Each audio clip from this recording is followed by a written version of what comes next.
Good afternoon. I'm Bob Frawley, And I'm Dan Woods. and we're running for Borough Council in Bernardsville. And this year we decided to do something a little different.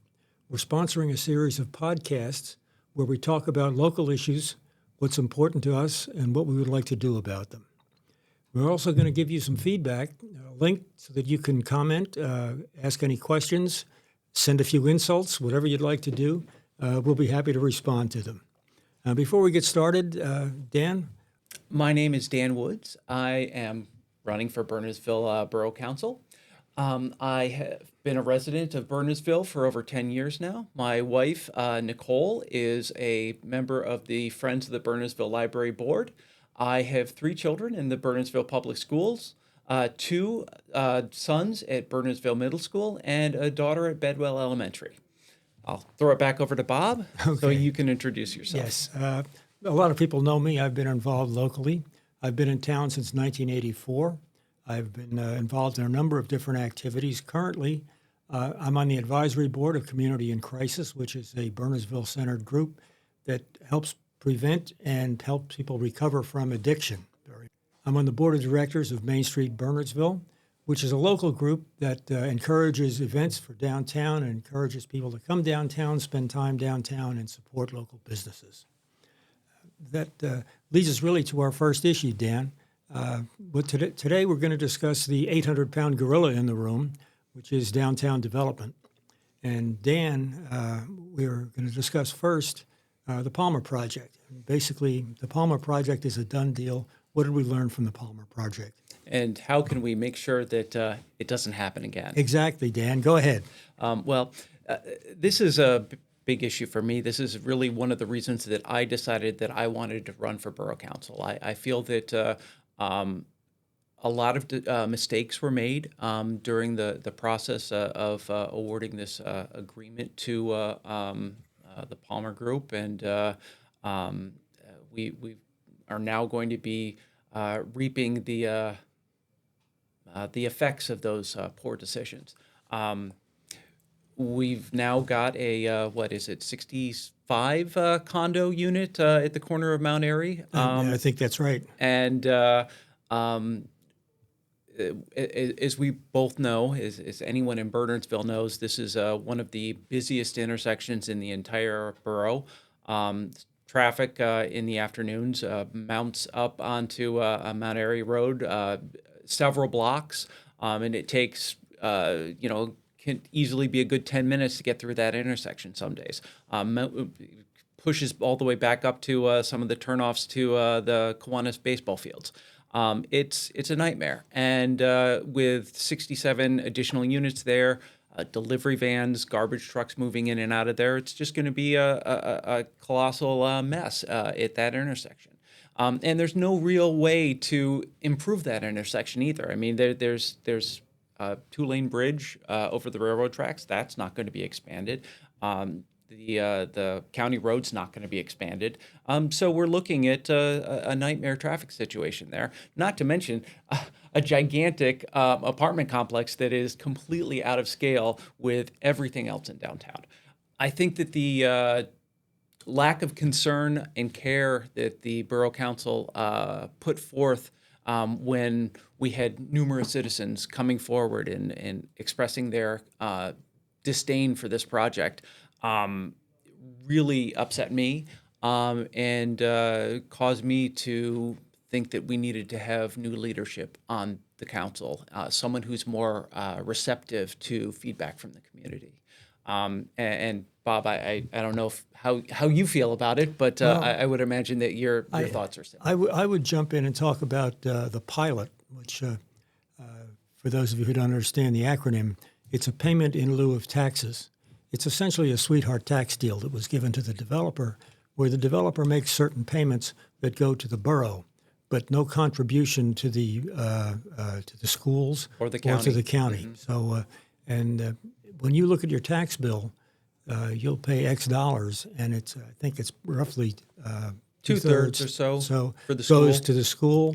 Mm-hmm. Another whatever fraction goes to the county, and only 25% goes to the borough. Yeah. Under the pilot, 100% of the payment goes to the borough.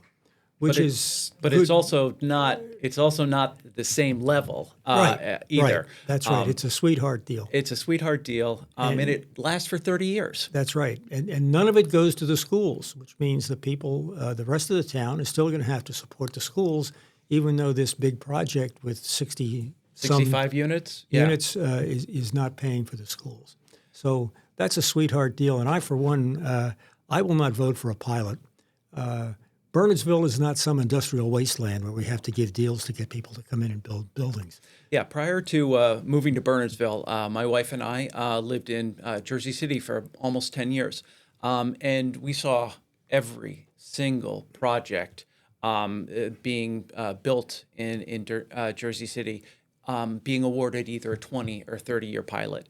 And I understand, back 30 years ago when Jersey City was, industrialist in warehouses and just down by the docks, it's in need of development. But in this day and age, in Jersey City, let alone in Bernardsville, these things aren't needed. It's a sweetheart deal for a developer, and it's borne by the backs of all the other taxpaying citizens. Because I know that they've said, "Oh well, we don't expect there to be children in this apartment complex. That's why we don't need to pay school taxes." Well, but let me jump in on that. Yeah. I'm 77 years old. I don't have any kids in the school system, so maybe I should get a pilot. yeah, Right? but yeah, I mean, we know that there are going to be kids coming into the school system from that apartment complex. We know that there are going to be increased costs for the schools, and they should be paying their fair share. Even if there weren't children there, everyone in town benefits from having a good public school system, having educated children, and having everyone pay their fair share into that system. Right. I agree. That pretty much. I think we can say that if Dan and I are on the council, nobody's voting for a pilot. And I completely agree. And my other concern, I think, with the pilot is once you open that door, and I think they've already tried to open that door, the other developers, and we know that there's going to be development. Sure. A healthy system requires some development. Right, and we're not opposed to development. No, absolutely not. But once that door is open and once the other developers see, hey, this guy got a sweetheart tax deal, why don't I get a sweetheart tax deal? And my answer is going to be, no one should have gotten that sweetheart tax deal. Correct. And as long as I'm on the board, I will not be voting for anyone to get a sweetheart tax deal. Agreed. Okay, so that's the first 800-pound gorilla. But let's talk for a minute about the second 800-pound gorilla, and that's the Quimby Lane redevelopment. This has been kicking around for a long time. Let's see, Quimby Lane, just so people understand, it's a redevelopment project for a good chunk of downtown, but for purposes of this discussion, we're going to talk about the block of property that's bounded on the north by Mill Street, east by Mount Airy Road, on the south by 202, and on the west by Quimby Lane. That incorporates the post office, the movie theater, and a number of the businesses along Mount Airy Road, just south of the MV restaurant. The history on this is interesting. It actually goes back to 2016 when they were reworking the master plan in Bernardsville, and they decided that Quimby Lane, that whole area, really needed to be redeveloped.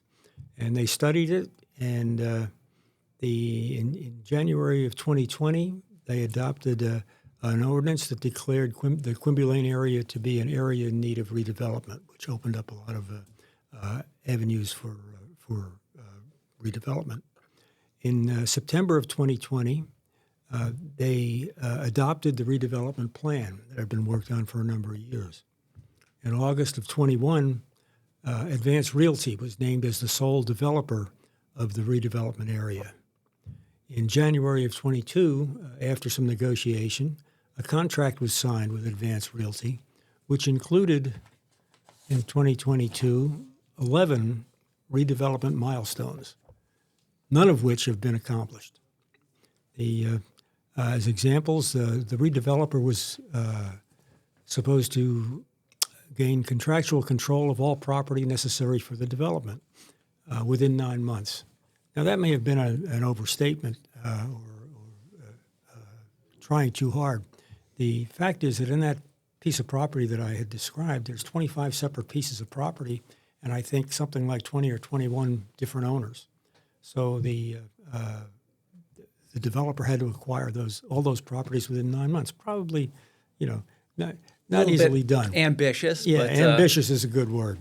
But it's been several years now, and they still haven't gotten those properties acquired. They, in fact, the post office, the Advanced Realty was supposed to develop a plan for relocation of the post office. Where's that plan? Exactly. We haven't seen that plan. We haven't seen any of these things done. And so nothing's been accomplished, and the project has sat. In April of 23, a number of local business owners came to a borough council meeting and basically complained and said, what's going on? We need to know what's going on because we lease properties, we run a business. We need some certainty. We have to understand what's going forward. It's hard to invest in your business when you might be kicked out. That's right. Exactly. Next month. How can you lease a property to somebody when you don't know if the building's going exactly? The borough, in response, said that they were going to rework the development plan, which never happened. And so I think I'm a lawyer. I write contracts. Dan's a lawyer. Dan writes contracts. And Dan, what do you do when the other guys don't live up to their end of the deal?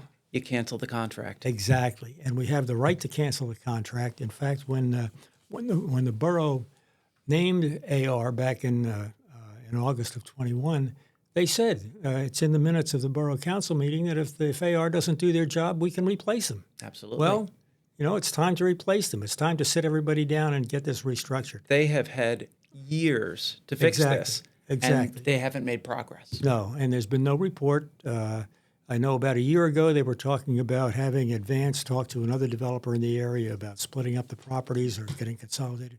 Nothing's happened. And so I don't know why nothing's happened.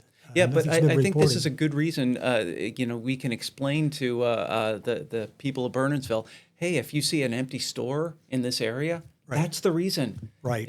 No one wants to start a business in a building that might be torn down before their lease is up. Right. So we need to have some movement here. Right. And if AR can't provide that movement, someone else needs Somebody to get else in there can. And do the redevelopment. And maybe it's a matter of getting everybody in the same room and seeing what we can do. But I think one person being responsible for acquiring all the property is overly ambitious. Yeah. I think we need to split that up. Absolutely. And the council has had opportunities to deal with this previously. Correct. I think there needs to be new blood on the council, people who are actually going to say, hey, look, if you can't fulfill your obligations under the redevelopment plan, we'll find someone else who will. We'll find someone who will, exactly. Maybe some people who've written contracts in their lives. Sounds like a good plan to me. That's me too.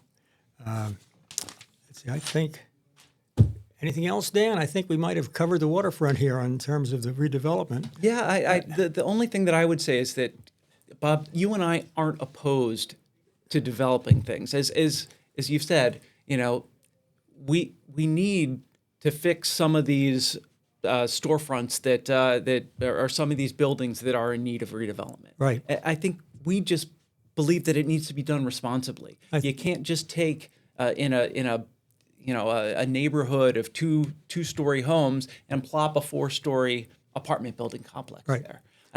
Our job isn't to maximize the developer's profits. No. Our job is to provide what's best for the borough of Bernardsville. Exactly. And, in being involved with Main Street Bernardsville, to your point about not being opposed to redevelopment, if you want a viable, vibrant downtown, you need people there. Absolutely. So we're not opposed to a development downtown that brings people downtown, that supports our local businesses. Absolutely. And it has people walking at night and talking and going out to restaurants and buying things in stores. Absolutely. The question, really, the point is that it has to fit in the plan for Bernardsville. Yeah.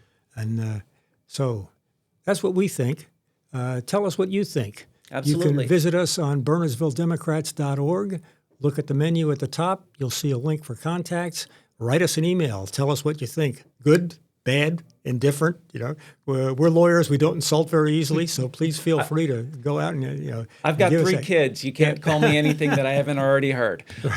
But yeah, seriously, we're open to ideas, and we're open to working with the businesses and the citizens of Bernardsville. We're happy to have conversations, and I think we've heard great ideas from other members of the community, and we would like to help implement those.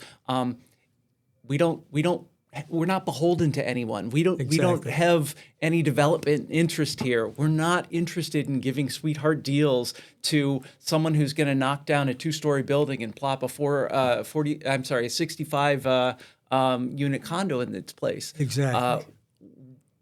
At the same time, we'd like to see some new businesses in town. We'd like to see growth, but it needs to be sustainable and reasonable. Exactly. So, and send us your ideas. send us your ideas. This podcast has been paid for by the Committee to Elect Woods and Frawley, 64 Maple Avenue, Morristown, New Jersey. And we'd like your vote in November. Vote in November or before. Or before. Early voting. Vote by Absolutely, mail. please. Vote for Woods and Frawley. The sooner you do it, the better for everyone. Absolutely. Thank you. Thank you. And good evening.